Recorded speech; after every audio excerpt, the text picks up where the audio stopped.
Assalamualaikum warahmatullahi wabarakatuh. Saya Elinur Aini dari Diploma 3 Akuntansi Politeknik Fiksi Serang. Saya membuat video ini untuk memenuhi tugas ulangan akhir semester mata kuliah praktikum akuntansi keuangan menengah. Nah, di sini saya akan menjelaskan tentang salah satu materi yang sudah saya pelajari selama 1 semester ini, yaitu tentang laporan laba rugi komprehensif. Pengertian laporan laba rugi komprehensif. Laporan laba rugi komprehensif yaitu pernyataan yang mengukur keberhasilan perusahaan selama periode tertentu. Selanjutnya, manfaat laporan laba rugi komprehensif. Yang pertama, untuk investor.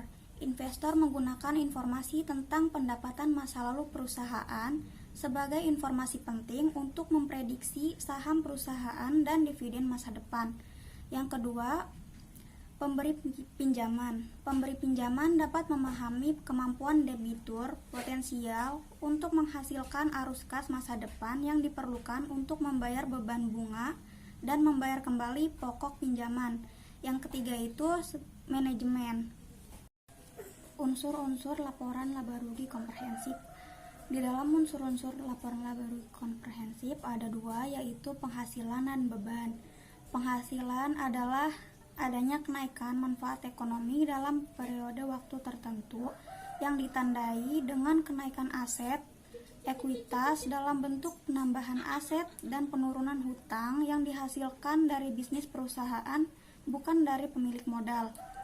Yang kedua, beban. Beban adalah adanya penurunan manfaat ekonomi dalam waktu periode tertentu yang menyebabkan aset, ekuitas menjadi berkurang dan beban utang semakin bertambah. Jenis-jenis laporan laba rugi komprehensif.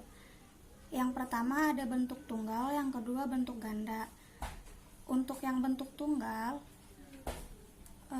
dalam buku pengantar akuntansi keuangan atau PSAK menyebutkan bahwa ada beberapa pos minimum yang harus disajikan dalam laporan bentuk tunggal, yaitu ada pendapatan yang diperoleh, biaya keuangan, bagian dari laporan laba rugi dan entitas asosiasi, beban pajak yang harus dibayarkan, jumlah laba atau rugi setelah dikurangi beban pajak, hasil laba atau rugi, komponen pendapatan komprehensif lainnya menurut sifatnya, pendapatan komprehensif lain dari entitas asosiasi, ventura, total semua laba rugi komprehensif.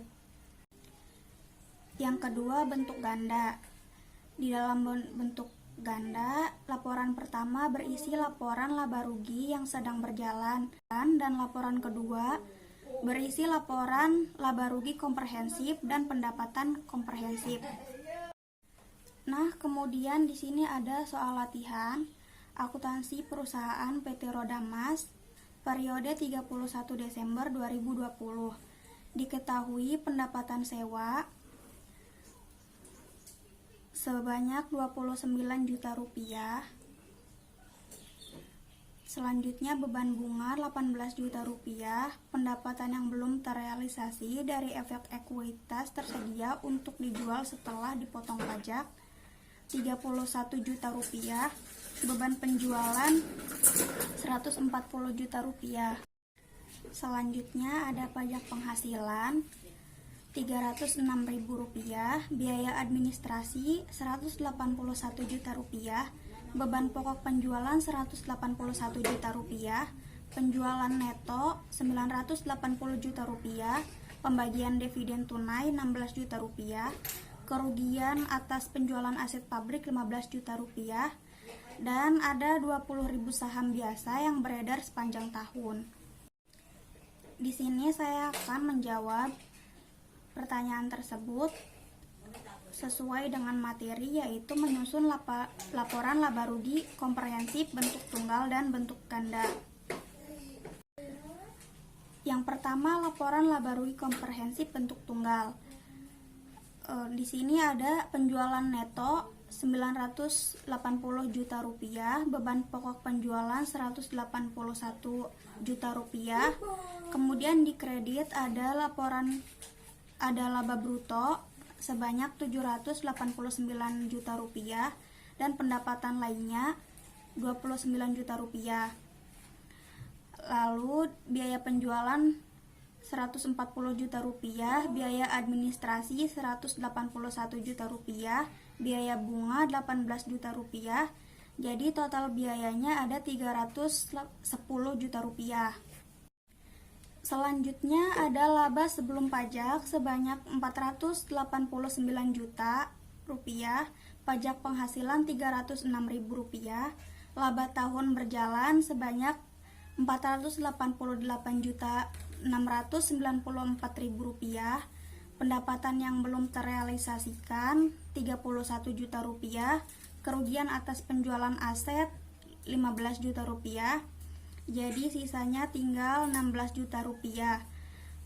Lalu laba komprehensifnya itu 504 juta 694.000 rupiah.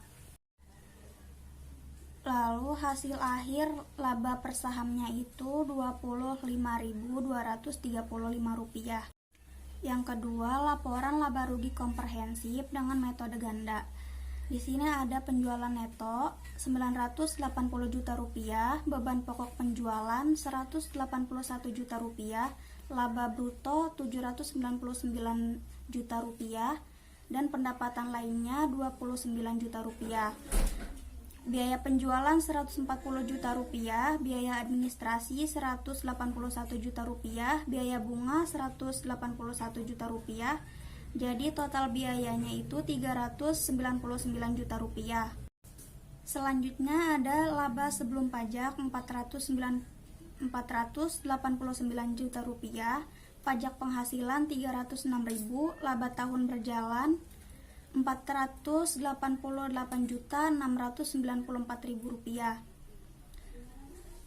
Laporan laba rugi komprehensif untuk tahun terakhir pada 31 Desember 2020 ada laba tahun berjalan 408 juta 694.000 rupiah. Pendapatan yang belum terrealisasikan ada 31 juta rupiah. Kerugian atas penjualan aset 15 juta rupiah. Sisanya 16 juta rupiah. Jadi laba komprehensifnya itu 504 juta 694.000 rupiah, dan laba per sahamnya itu 25.235 rupiah. Baiklah, mungkin itu saja materi yang bisa saya sampaikan di video ini. Mohon maaf apabila ada kesalahan materi ataupun cara penyampaian saya. Saya tutup. Assalamualaikum warahmatullahi wabarakatuh.